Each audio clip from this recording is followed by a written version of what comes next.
Gracias por escuchar los podcasts de Radio Nacional. Acceda a todos los programas en rtv.es/a la carta. Espacio en Blanco. En Radio Nacional de España, con Miguel Blanco.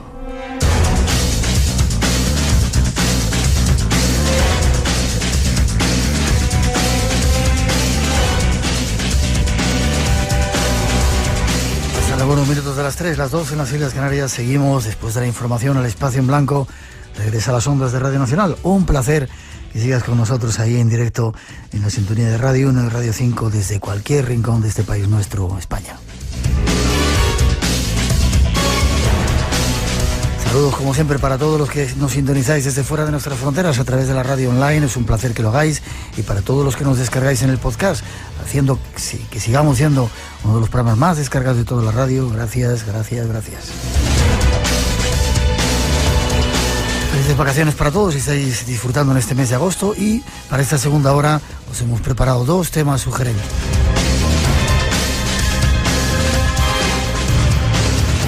Uno de ellos nos habla de misterios en la Luna. ¿Nunca os habéis preguntado por qué no se ha vuelto a la Luna? Esta noche va a haber respuestas, ya veréis. Y después os hablaremos de un genio, Julio Verne. Va a haber muchas sorpresas en su vida, nos lo van a contar. Ya veréis, algo que comienza...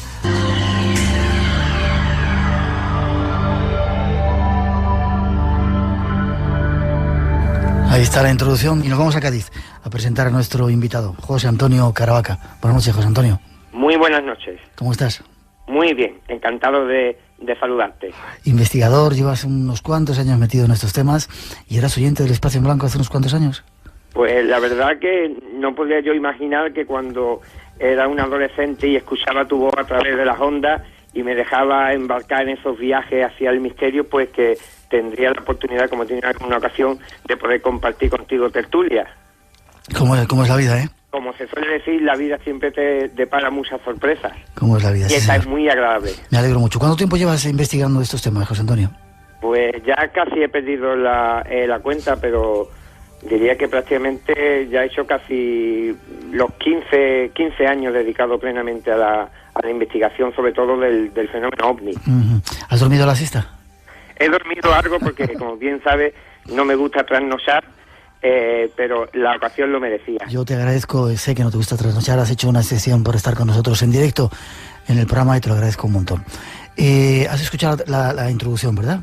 Sí, la verdad que el testimonio de Galmiche es uno más que se une a la larga lista de astronautas, de diferente personal de la NASA que sin tapujos ha comentado que existe una información que durante muchísimo tiempo ha sido ocultada al gran público, sobre todo sobre los posibles descubrimientos que la propia Agencia Espacial Norteamericana ha podido conseguir, que de alguna manera autentificaría la existencia de lo que tantos años llevamos los investigadores tras de ello, que sería una prueba irrefutable de la existencia del fenómeno OVNI, que al parecer tanto la NASA como otros organismos oficiales ya desde hace algún tiempo poseen.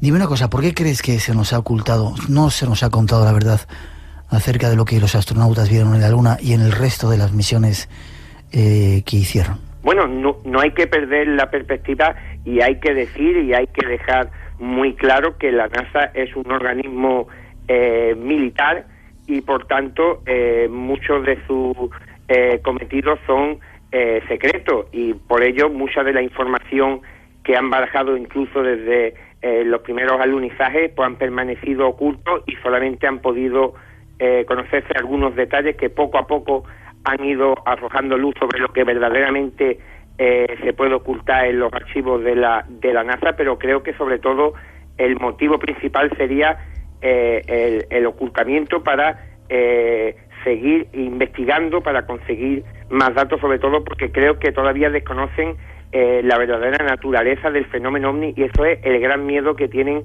las autoridades, el no poder explicar totalmente qué es lo que se esconde detrás de estas apariciones y las pretensiones de los tripulantes de estos objetos. Ya, vamos a dar más pruebas concretas de lo que vieron, de lo que supuestamente dicen que está ahí en la Luna. Pero es curioso porque mientras que a otros individuos que en Estados Unidos han hecho cosas como volar de un sitio a otro, les han dado un montón de honores, etcétera, a los astronautas, sobre todo a los que llegaron a la Luna, no se les ha vuelto a hacer ningún homenaje ni nada. Hace poco parece ser que hubo una reunión de ellos, pero los periodistas no pudieron contactar con ellos, salieron rápidamente de la carrera, ni siquiera se les hizo fotografías. Parece como que quisieran ocultar o no dejaran hablar la NASA a estos astronautas, ¿no crees? Sí, independientemente de la creencia de cada uno, de que podamos pensar que la NASA oculta algo, lo que sí está claro es que no todo ha sido diáfano con lo que respecta a la transparencia que debería tener la NASA. Lo que comentas es exacto. Durante muchísimos años, incluso el paradero del hombre que pisó por primera vez la Luna, de Neil Armstrong, ha sido un completo secreto y muy pocas veces ha salido a la luz pública haciendo afirmaciones, y sobre todo no ha habido esas reuniones que se esperarían de los astronautas que en el Apolo 11 pues llegaron a nuestro vecino satélite. Y todo esto no hace sino apuntar a que realmente no se quiere dar a conocer o no se pretende dar la información de una forma clara y concisa. Uh-huh. ¿Tú crees que los astronautas subieron a la Luna cuando nos lo contaron ese día de julio de 1969, cuando todos estábamos pendientes de esa llegada? ¿Tú crees que se llegó realmente a la Luna o fue un montaje, como alguna gente dice, hecho en la Tierra, etcétera, etcétera? Bueno, para los amantes de los misterios, de los enigmas, de las conspiraciones, existen dos alternativas. Los que defienden que no se llegó a pisar la Luna, que se trató de un montaje, de una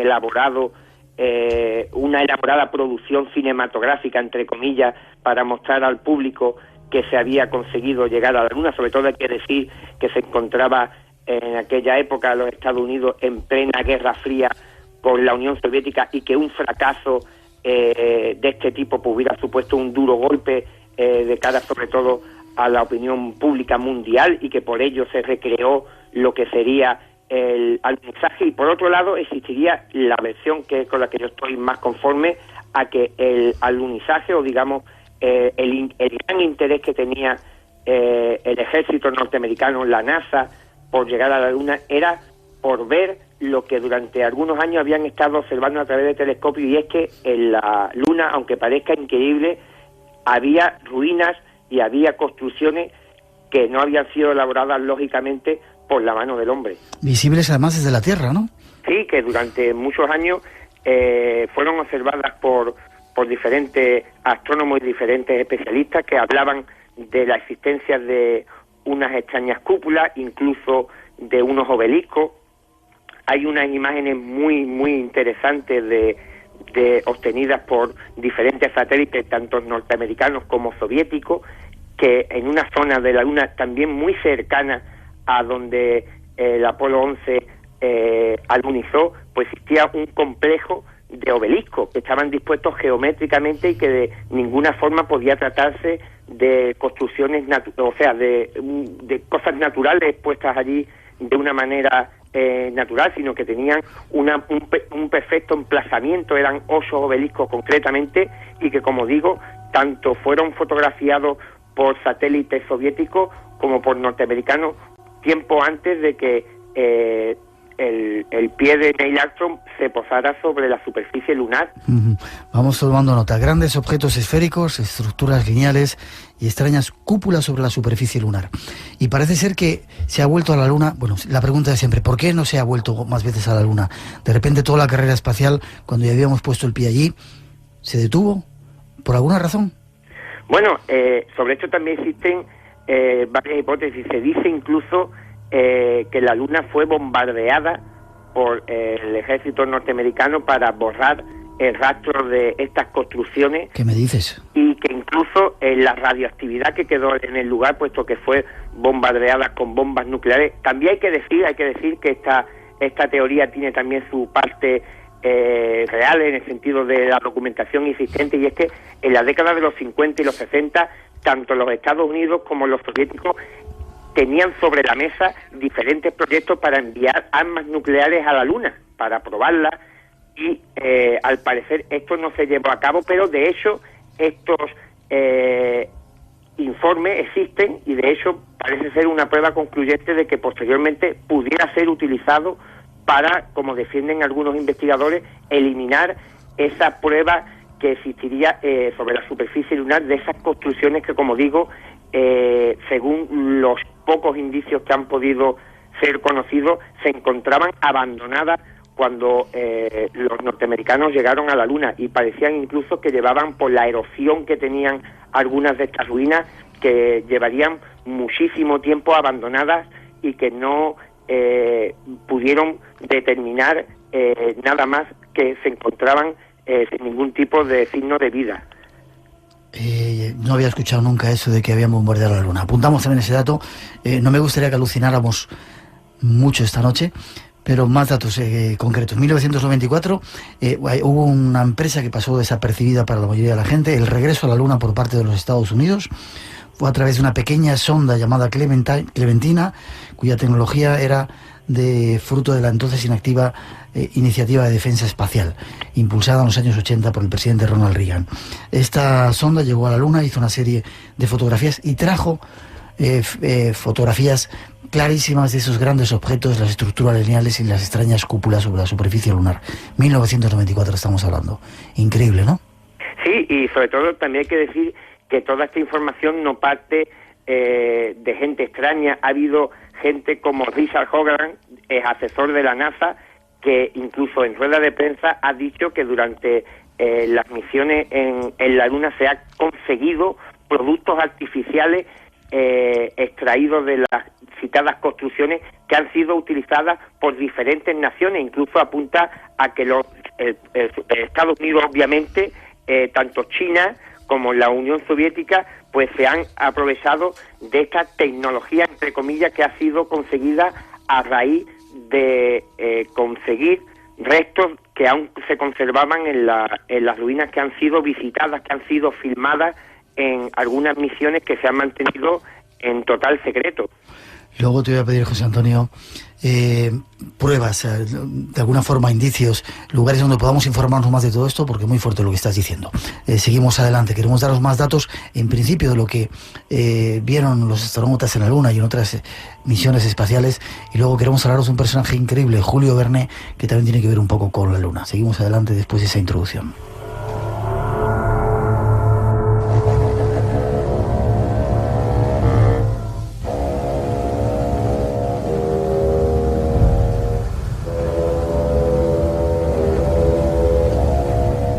Desde hace un tiempo se han levantado muchas voces declarando que la NASA nos ha ocultado información acerca de lo que los astronautas vieron en la Luna.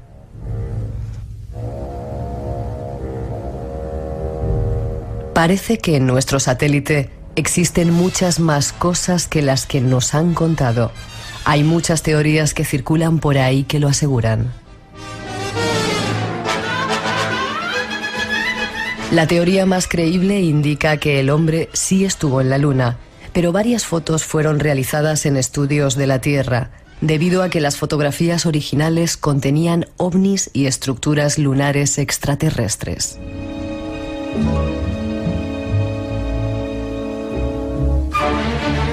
Se sabe que los astronautas estuvieron vigilados allí por ovnis y que existen en la Luna estructuras que son restos de lo que dejó allí una antigua civilización desaparecida. Para avivar la polémica, no hace mucho, el periódico ruso Komsomolskaya Pravda se ha hecho eco de las afirmaciones de Ken Johnston, exdirector de la sección de conservación de fotos del laboratorio de la NASA sobre la Luna.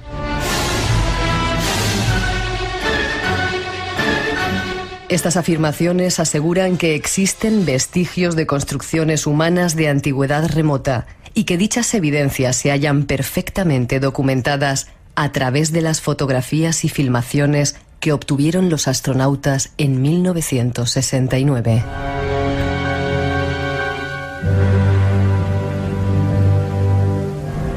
Incluso se llega a decir que los astronautas también trajeron de regreso algunos productos artificiales, cuyas tecnologías ya han sido utilizadas por Estados Unidos, Rusia, China, India y Japón.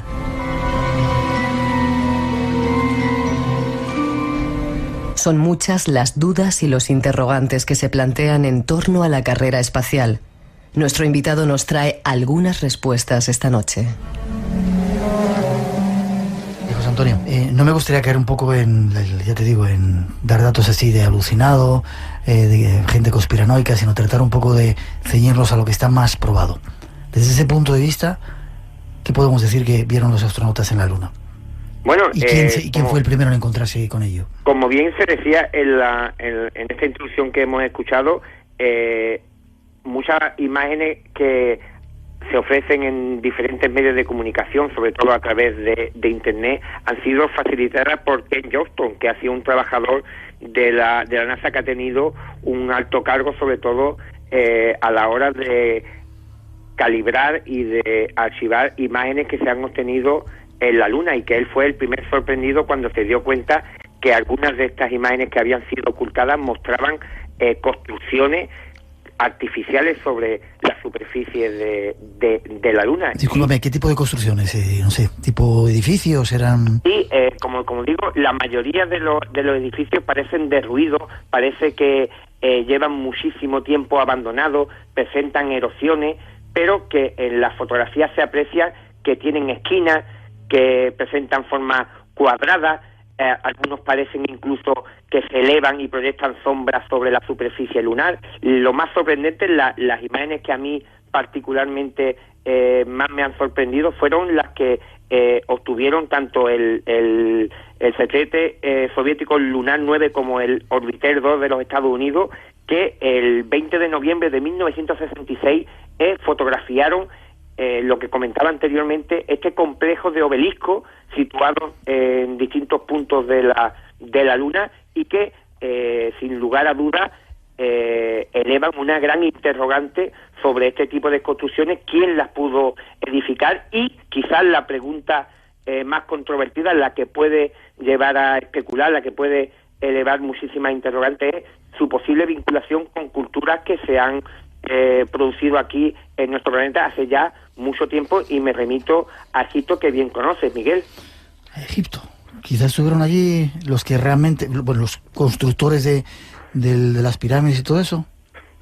Como digo, es una elucubración, pero como digo, toda la información que estamos dando han sido aportadas por diferente personal de la NASA. Incluso existe una información aportada por Alan Davis, que era un oficial un trabajador de la NASA, que se encontraba aquel día concreto del 20 de julio de 1969 en una estación de la NASA que se encontraba en la isla de Antigua, en el Caribe. Recibía la señal directamente desde el módulo lunar, sin ningún tipo de retardo como se ofrecía en diferentes países. Allí llegaba la señal a tiempo real, y este hombre dio un testimonio que corroboraba lo que se ha comentado por diferentes expertos, de que en el momento en que los astronautas se encontraban sobre la superficie, estaban muy cerca de una ruina que él define como una especie de hangar de un edificio grande, enorme, con grandes bloques, que se encontraba, también aporta este detalle, se encontraba muy erosionado, cubierto prácticamente por el polvo lunar. Él identifica, ve a través de las imágenes que él ve en el monitor, incluso una enorme puerta, ventana. Todo le recuerda por el aspecto a un hangar, pero como digo, él dice que presentaba una gran erosión y que a él le dio la sensación, y esto fue lo que comunicó a los investigadores, que a él le dio la sensación de que aquello, fuese lo que fuese, llevaba muchísimo tiempo abandonado, que es quizás la característica de todas las personas que han tenido acceso a este tipo de información, a este tipo de imágenes, de fotografías, de supuestas filmaciones que circulan. Todos apuntan al hecho concreto de que no existía vida, no existía gente en estas construcciones.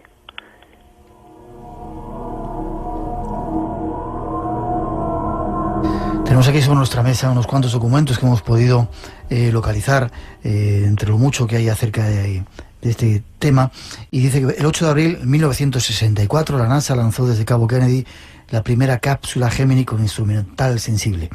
Los observadores de radar vieron alarmados 4 ovnis que aparecieron a una velocidad de 40.000 kilómetros por hora. Esto es una de las pruebas que dicen que, bueno, la NASA tiene mucho más de lo que nos cuentan. En el 65 los astronautas Ed White y Jess McDavid estaban pasando sobre Hawái con el vehículo espacial Géminis cuando vieron un objeto metálico misterioso, un ovni que tenía unos largos brazos que salían de él. Tomó algunas grabaciones con su cámara de cine, pero la cinta nunca fue publicada. El astronauta Edgar Mitchell, que comentábamos al principio, en 1965 dice que vio un ovni cuando hizo la segunda órbita de su vuelo récord de 14 días alrededor de la Tierra. El astronauta Eugene Cernan, comandante de la Apolo 17, también vio ovnis y dijo que era para él algo absolutamente real y que proviene de otra civilización. Montones y montones de testimonios de astronautas, ¿verdad? Bueno, y tampoco puedes olvidar, Miguel, que el propio Buzz Aldrin, en el 20 de julio, antes del alunizaje, él notificó a Houston que estaba viendo un extraño objeto luminoso que estaba siguiendo al Apolo 11. Él pensó en un momento que se trataba de alguna de las etapas del cohete que estaba reflejando el sol y que producía esa extraña luminosidad, pero desde Houston le confirmaron que no se trataba de nada de eso, y posteriormente incluso Michael Collins, a través de un telescopio que tenían de mano, consiguió observar el objeto, y él dijo que se trataba de una especie de objeto luminoso en forma de anillo o de hélice, que a veces presentaba otro aspecto parecido a una enorme L, y como digo, incluso el famoso y conocido Apolo 11 fue seguido por ovnis durante su incursión hacia la Luna. Curioso. Multitud de pruebas de astronautas que dicen haberse visto acompañados en sus vuelos por extraños objetos. Ruinas en la Luna. En Marte, ¿qué pasa? También está la famosa Esfinge, que se ha dicho que podía ser en principio una construcción, luego que esa información se desdijo porque decían que había sido producto de la erosión. Sin embargo, varias de las sondas que han sido enviadas allí no han llegado, han desaparecido, y ahora se ha descubierto que hay agua y vida. Sí, y sobre todo los mismos analistas que critican la actuación de la NASA con respecto a la información que facilitan sobre la Luna, se quejan de lo mismo sobre Marte. Incluso Richard Hoagland, el asesor de la NASA que decía que se habían obtenido productos artificiales de la visita de los astronautas a la Luna, acusa a la NASA directamente de que ya en el año, fíjate, 1976, ya tenía pruebas de que existía vida microbiótica en el planeta Marte. Algo que ahora se está admitiendo ya, ¿verdad?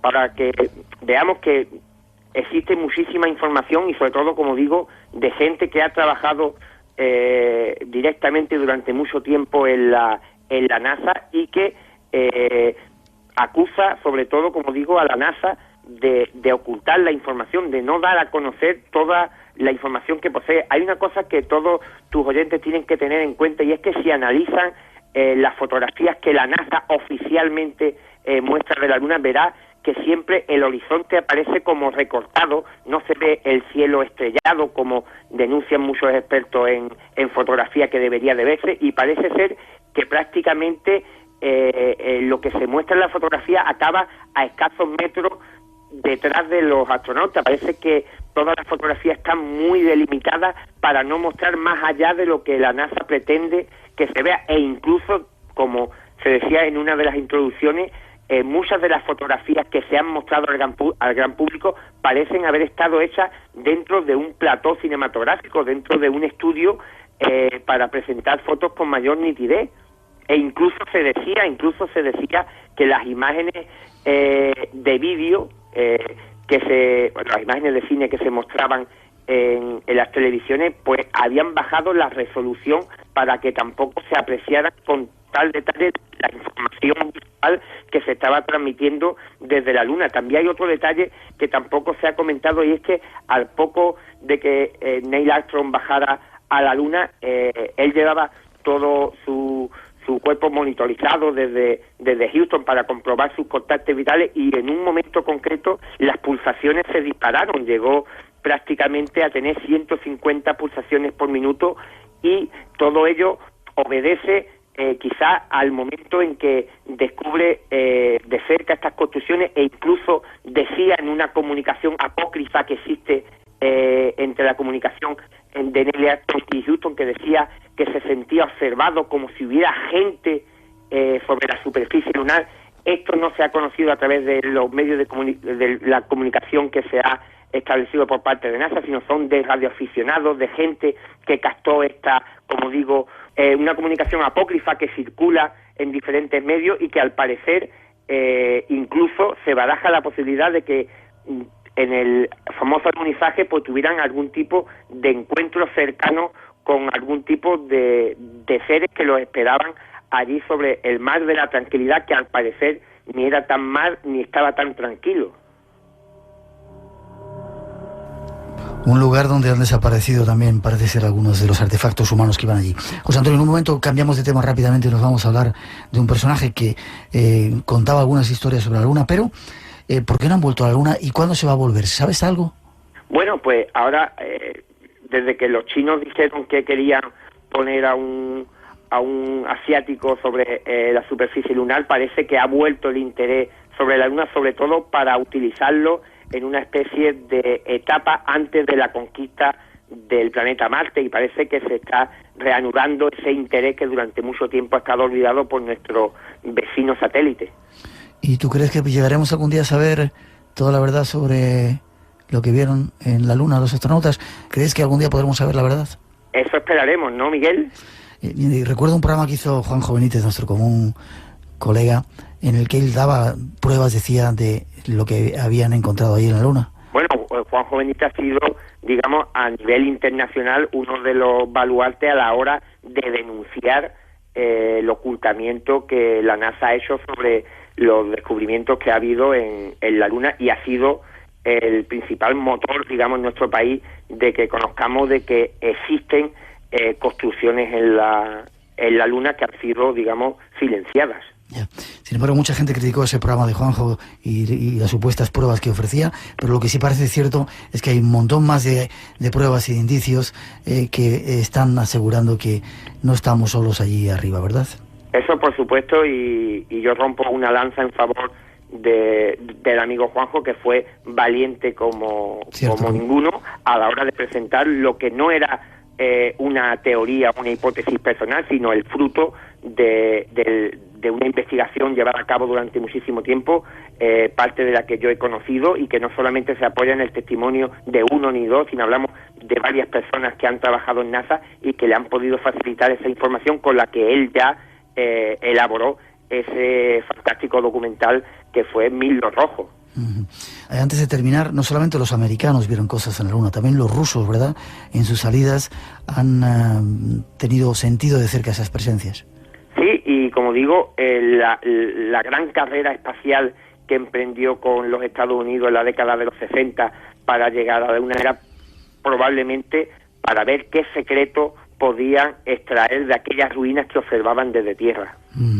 Y otro dato a tener en cuenta, mucha gente se pregunta ¿para qué va a hacer una estación ahí como la Mir, y esa estación que están montando con toda la cantidad de trabajo que eso conlleva, cuando un poquito más allá tenemos la Luna, que sería la mejor estación para hacer una parada y seguir adelante los viajes interespaciales, ¿verdad?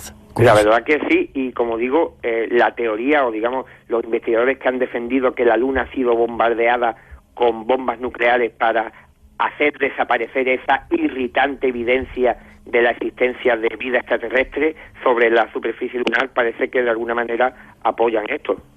No habíamos escuchado esa teoría. Ahí dejamos los datos, seguimos adelante. Ahora, algo relacionado a un personaje que hablaba de la Luna, un tipo curioso que queremos daros a conocer. Estamos en el Espacio en Blanco, en Radio Nacional de España. 5 continentes.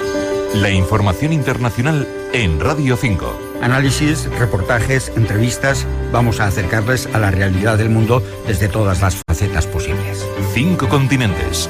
Realizado por el área de internacional de Radio Nacional. De lunes a viernes a las 9 de la noche en Radio 5 Todo Noticias.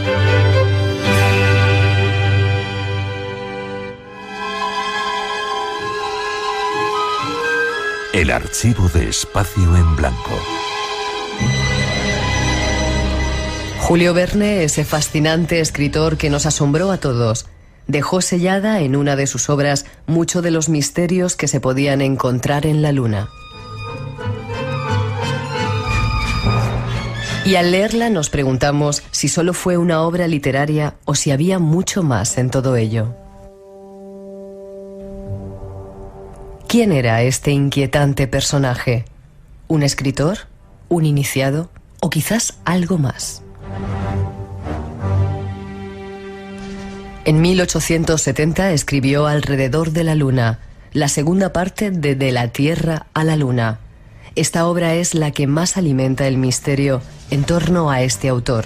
Existen muchas coincidencias entre esta y el verdadero viaje a la Luna realizado por los estadounidenses en el Apolo 11 en 1969.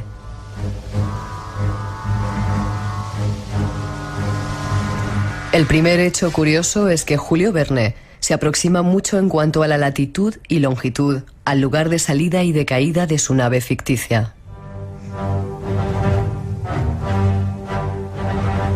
Asimismo, Verne explica que la nave estaría protegida con paredes de aluminio de 20 centímetros.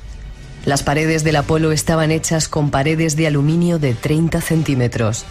Todo ello en una época en la que el aluminio apenas era conocido. Además, y esto quizás sea lo que más sorprende, es que coincidió con el número de los tripulantes, 3 en total. Uno de ellos incluso se llamaba Michael Nicholl, y como se sabe, uno de los tripulantes del Apolo se llamaba Michael Collin, que es Nicholl al revés. ¿Fue Verne un esotérico, un profeta, un vidente? ¿O fue acaso un miembro de la masonería que tenía ciertos conocimientos que muchos de su época ignoraban?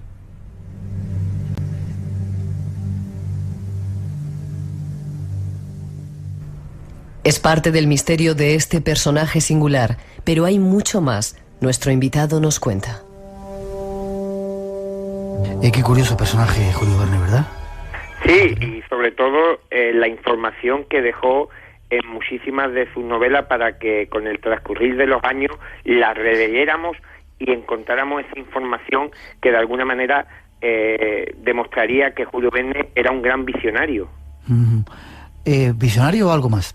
Apuntábamos aquí la posibilidad de que perteneciera a sociedades secretas, algo que han dicho de él históricamente, y de que él conocía muchas más cosas de lo que la plebe, la gente normal, tenía acceso. Hombre, por supuesto, mi sorpresa mayúscula fue durante la elaboración de mi libro La última profecía de Julio Verne, curiosamente, viendo la información que existía sobre la Luna, encontrar un párrafo de Alrededor de la Luna, escrita por Julio Verne, donde él decía que sus astronautas, los astronautas ideados por la mente del genial Verne, observaban unas ruinas sobre la superficie lunar y ellos decían que se encontraban abandonadas, que parecían llevar muchísimo tiempo abandonadas. ¿Te suena de algo, Miguel? Pues lo decía Julio Verne ya también en y lo decía Julio Verne.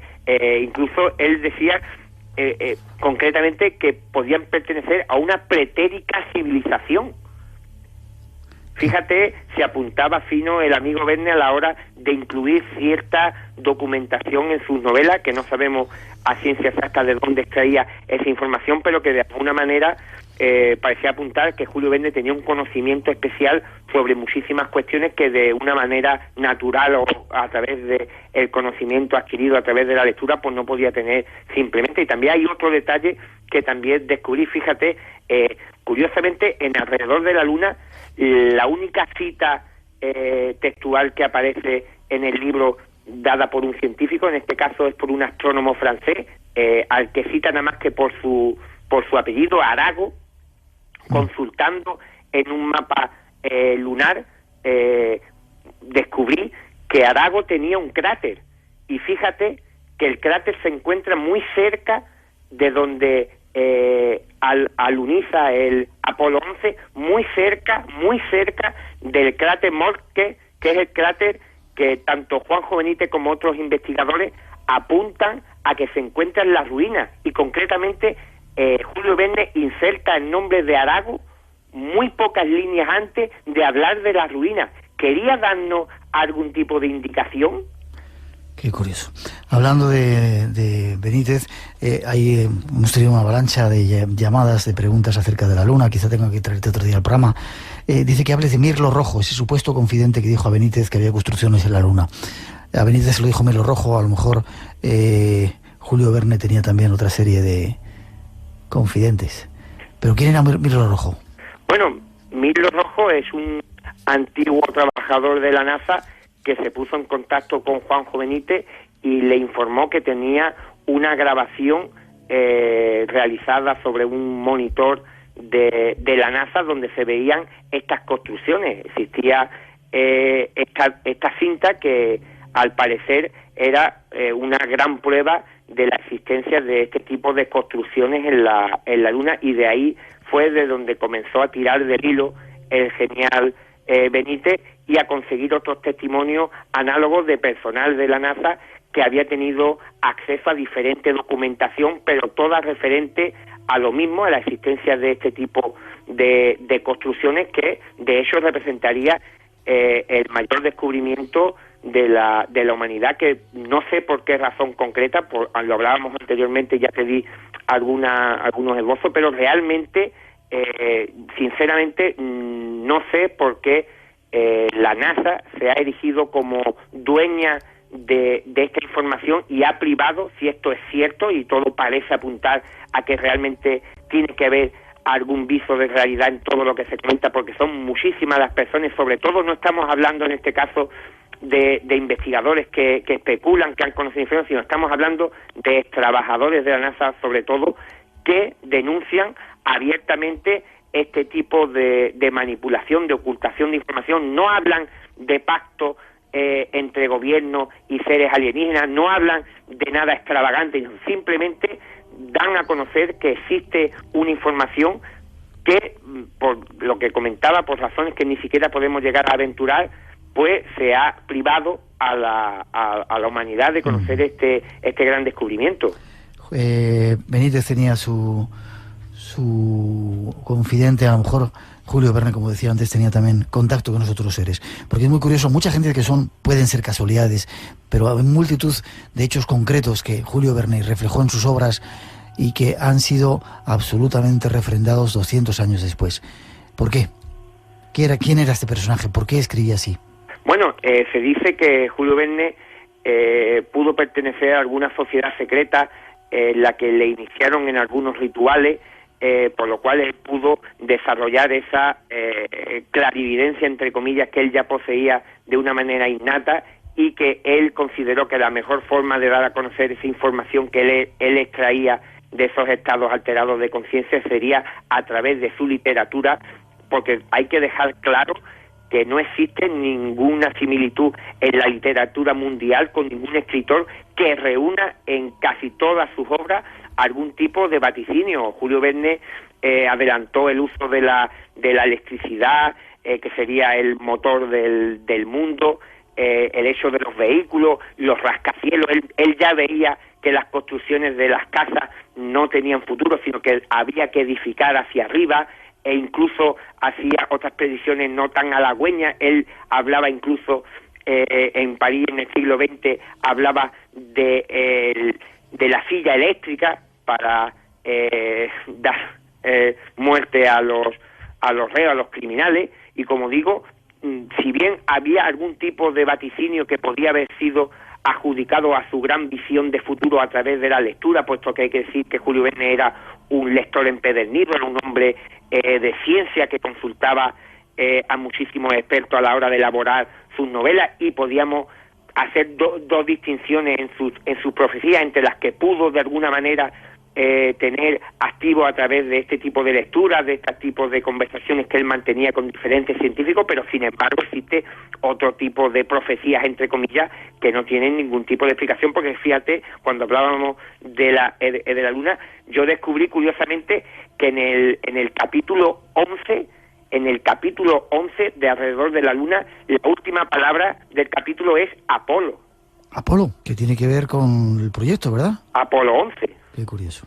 Fíjate, y sobre todo, como digo, yo invito a tus oyentes a que elijan cualquier obra de Verne, la lean pausadamente y verán como a poco que se esfuercen, verán cosas que les sorprenderán y le invitarán a seguir indagando. Julio Verne es una droga que yo recomiendo.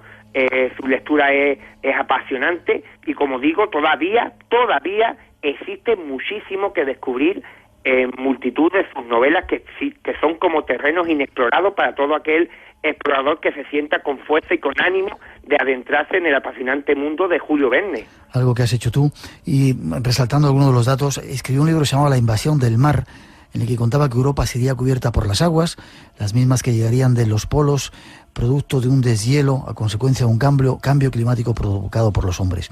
Y en esa obra que tú has dicho que había escrito París en el siglo XX, él da una serie de cosas como los ferrocarriles, que dice que pasarían de las manos particulares a las del Estado, y dice, aunque ya nadie leía, todo el mundo sabía leer. El latín y el griego no solo eran lenguas muertas, sino que estaban enterradas. La mayor parte de los innumerables coches que surcaban la calzada de los bulevares lo hacían sin caballos. Se movían por una fuerza invisible mediante un motor de aire dilatado por la combustión del gas. Dice que seríamos mayores a los 18 años.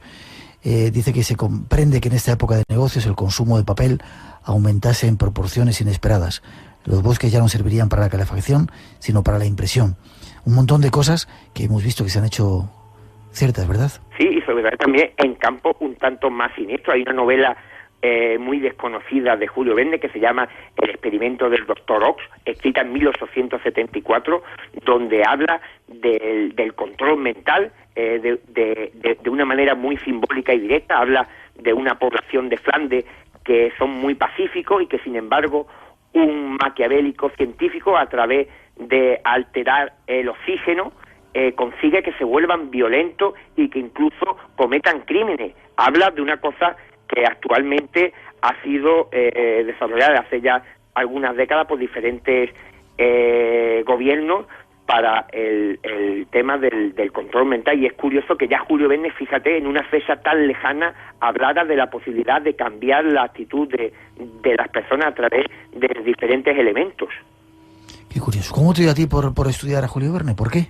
Pues curiosamente, a raíz de una investigación que estaba realizando sobre unos avistamientos que se produjeron en Estados Unidos durante 1896-1897, la oleada A.C., pues conocí que había una novela de Julio Verne que adelantaba los acontecimientos que iban a ocurrir en Estados Unidos, y por ahí, como digo, me enganché a Julio Verne, y todavía tengo algún manuscrito por ahí que le tengo que meter mano, porque la verdad que hay muchísima información esperando a que sea desvelada.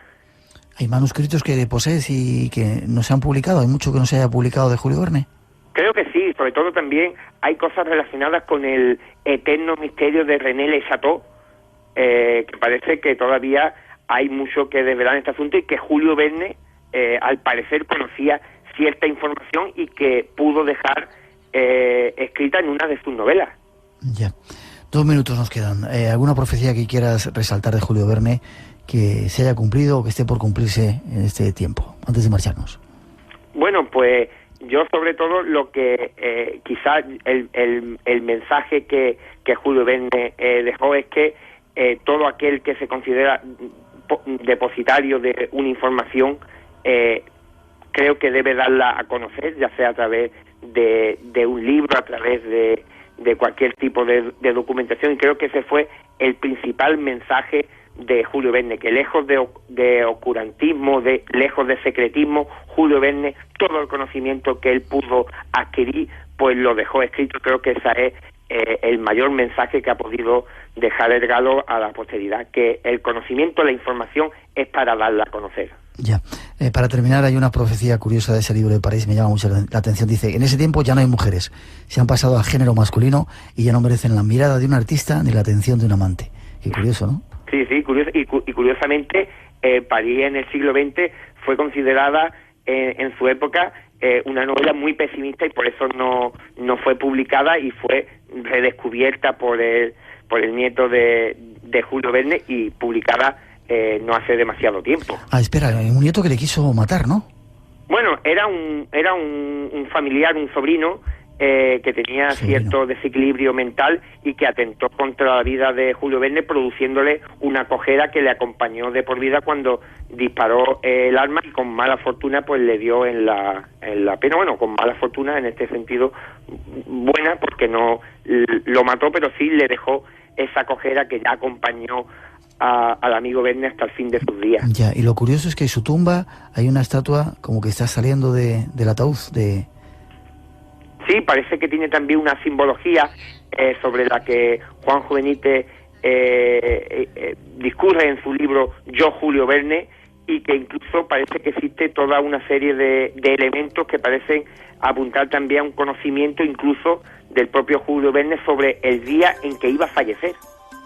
Curioso. Tenemos que terminar. Dinos forma de contacto contigo. Pues a través de un correo electrónico, jacaravaca@ono.com. jacaravaca@ono.com. ono.com. José Antonio, ha sido un placer tenerte en el programa. Espero verte dentro de poquito por aquí, por el Espacio en Blanco, y que sigas investigando y nos lo cuentes, ¿vale? Igualmente, un placer y un abrazo a toda tu audiencia. Nos vemos pronto por ahí por Cádiz. Vale. Hasta pronto.